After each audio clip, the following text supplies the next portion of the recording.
السلام عليكم. بتيجي على حضرتك لحظات وبتيجي على حضرتك لحظات لو انتوا اللي في وش المدفع وانتوا اصحاب مسؤوليه، بتيجي عليكم لحظات بتقولوا لانفسكم سيبوها تولع، كفايه عليا لغايه كده.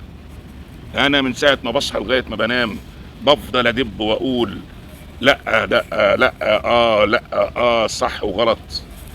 سيبوا اللي يولع يولع واللي يتحرق بجاز يتحرق بجاز. بتيجي عليكم اللحظات دي في بعض الاحيان، لكن لما بتتفرد بنفسك بتلاقي ان انت الجوكر وحضرتك الجوكر.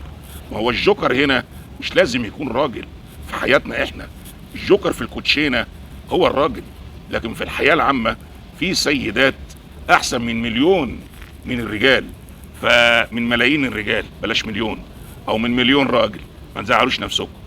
فبتبقى على قد المسؤوليه فعلا، ولما بتكون عليها المسؤوليه بتسد وما بتندمش وما بتزعلش. غيرنا احنا يا رجاله، يعني احنا ممكن ندي ويجي علينا وقت نقول احنا ادينا ليه. الست ممكن تدي، الست الجدعه تدي وما تسالش بعد كده. فانت بيجي عليك لحظه وتقول سيبها تولع، بس انت الجوكر وحضرتك الجوكر، ما ينفعش. فلازم دايما بتتصدروا المشهد، بتيجوا على انفسكم علشان غيركم يكون سعيد. خليكوا على قد المسؤوليه وتصدروا المشهد وادوا الامانه لاخر لحظه في العمر. السلام عليكم.